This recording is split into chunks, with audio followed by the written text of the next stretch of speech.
Iya, tapi aku kurang memperhatikan Ningsara. Kata teman-temanku Ningsara anak Kiai Haji Ahmad Nafi. Jadi aku nggak berani terang-terangan melihatnya, paling dari jauh. Nggak taunya yang dimaksud Kiai Haji Ahmad Nafi adalah Abah Yai. Kaget aku, jawabku mengenang kejadian di Cirebon, mengagumi kecantikan Ningsara dari kejauhan. Hingga suatu hari aku memberanikan diri mengirimnya surat cinta dalam bahasa Arab. Lidakan al-hubu kalimatan taktub lakan kalmi antaha lakin ilihasan al-hazi al-hubu hu dahlik al-hawa aistamira fi al-nafri. Kaulah cinta itu kata yang harus ditulis. Niscaya penaku sudah habis. Tapi untunglah cinta itu adalah udara yang terus berhembus. Aku kembali mengirimnya surat dan kembali mengirimnya surat hingga aku bosan sendiri karena tidak ada satupun suratku yang mendapat balasan. Garis itu terlalu sombong. Aku berjanji menghilangkan bayang-bayangannya dalam hidupku. Pikiranku mulai membentuk sosok Ningsara sebagai gadis sombong dan angkuh. Kamu naksir Ningsara? Tanya Kang Zuber. Dia menatapku tajam seakan bisa membaca pikiranku. Aku nggak pantas untuknya. Jawabku pelan. Rasa marah dan jengkel atas semua keangkuhan Ningsara terasa menusuk hatiku. Mungkin ini lebih baik daripada aku terus-menerus mengharapkan cintanya yang tidak akan pernah kumiliki. Seperti yang selalu dikatakan Kiai Haji Muntaha, tubuh yang kita gunakan untuk beribadah dan berjuang pasti akan rusak. Begitu pula saat tubuh kita tidak digunakan untuk berjuang dan beribadah juga akan rusak. Sama-sama rusak, tapi lebih baik kita gunakan untuk beribadah dan berjuang sehingga hidup kita tidak sia-sia. Ya, aku akan berjuang untuk beribadah daripada aku harus berjuang untuk cinta yang tidak akan kumiliki. Aku tidak mau menyanyiakan hidupku. Kenapa kamu takut untuk berjuang mendapatkan cinta Ningsara? Kamu tidak serendah seperti yang kamu bayangkan. Selulus ya kamu menuntut ilmu agama, kamu akan menjadi seorang ulama. Kalau nasibmu bagus, suatu saat kamu akan mempunyai pondok pesantren dan orang akan memanggilmu Pak Yai, kata Kang Zuber. Matanya menerawang jauh. Amin ya robbal alamin. Memang itu tujuanku, kedua orang tuaku memasukkannya di pesantren. Tapi niat luhur itu sudah tergoda. Kalau aku, entah akan jadi apa setelah keluar dari pesantren. Umam Kang Zuber, tangannya merapikan peci yang dikenakannya. Jadi kiai, minimal jadi ustadz atau dai. Jawabku pasti. Menurut pengakuan Kang Zuber, dia sudah di pesantren ini selama 5 tahun. Kang Zuber adalah santri yang mengabdikan hidupnya untuk melayani para kiai.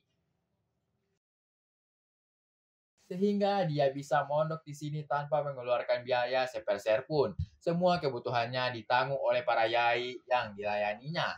Orang tuaku miskin, nggak mungkin aku bikin pesantren, jawab Kang Zuber. Akan bisa ikut ngajar di pesantren tanpa mendirikan pesantren, jawabku diplomatis. Iya, semoga aku berjodoh dengan Ning.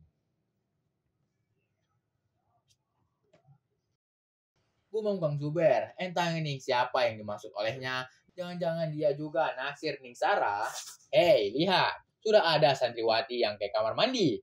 Seru Kang Zuber menunjuk ke arah kamar mandi santriwati. Zuber, sebuah suara lembut membuat kami terkejut menoleh ke arah sumber suara. Gus Dur berdiri tidak jauh dari kami. Tamatlah riwayat kami sekarang. Hukuman apa lagi yang akan kami terima? Iya, Gus. Kang Zuber menunduk gelisah. Jagalah hatimu, jagalah pandanganmu yang akan mendekatkan kepada zina.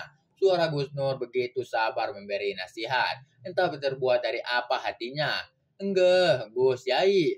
Dan ingatlah, setiap kita akan menuai hasil dari perbuatan kita. Tak ada yang luput dari pandangan Allah, Sang Maha Melihat. Bertaubatlah sebelum waktu kita di dunia ini habis. Aku menunduk gelisah. Gus Nur seperti perbuatanku dengan Ning Isma. Firasatnya begitu tajam. Ucapannya mampu menikam kesadaranku. Aku harus bertaubat sebelum semuanya terlambat. Zuber, ikutlah ke masjid denganku. Aku ingin tahu hafalan kitabmu sebelum kau pergi meninggalkan pesantren. Aku terkejut mendengar. Enggak, Gus. Kang Zuber mengangguk. Matanya menatapku seperti meminta pertolongan. Aku hanya bisa menarik nafas panjang dan kasar. Maafkan aku tidak bisa menolongmu. Posisiku sama berbahayanya denganmu. Aku memandang Kang Zuber yang berjalan mengekor Gus Nur. Langkahnya gontai tidak bertenaga. Masa depannya penuh tanda tanya. Apalagi kalau dihadapan pada masalah mencari nafkah. Entah apa yang akan dilakukan Kang Zuber yang buta dalam masalah itu. Peletak, sebuah batu kecil tepat berhantam balai-balai gardu membuatku terkejut. Aku menoleh mencari siapa yang sudah dengan tumpukan kerikil. Sepertinya dari arah belakang gardu. Dan aku terpaku begitu tahu siapa yang sudah.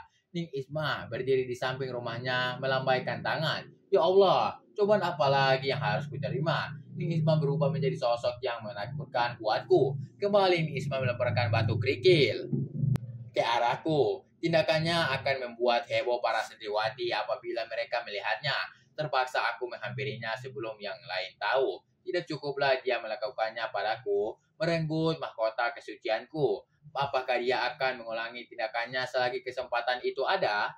Entahlah, aku terjebak dalam kenikmatan yang sempat kudapatkan dan dosa serta laknat yang akan kudapatkan. Ikut aku. Nisma menarik tanganku sebelum aku sempat menanyakan maksudnya. Dia menariknya masuk pintu dapur. Aku terpaku menatap balai-balai yang menjadi saksi kenikmatan yang diperoleh dan juga nista yang kami lakukan. Nih, jangan nih. Aku berusaha mengingatkan walau aku sendiri mulai terbakar. Kenikmatan yang ditawarkannya sulit aku abaikan. Antara dosa dan kenikmatan adalah dua sisi mata uang yang menjadi satu.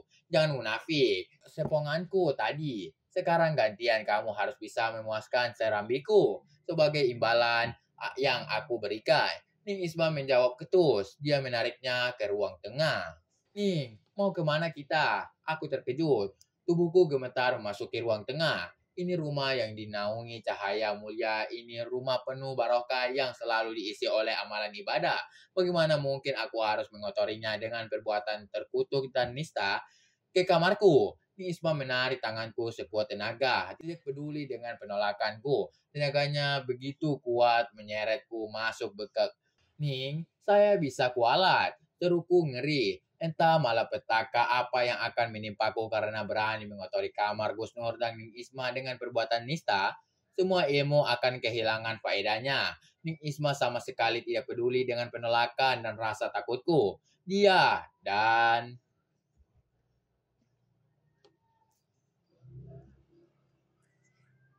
Oke guys, jangan lupa like and subscribe channel kami biar tidak ketinggalan update video-video berikutnya. Jika ada kekurangan, saya minta maaf. Dan jika ada kelebihan, tidak usah dikembalikan karena saya orang yang ikhlas. Terima kasih.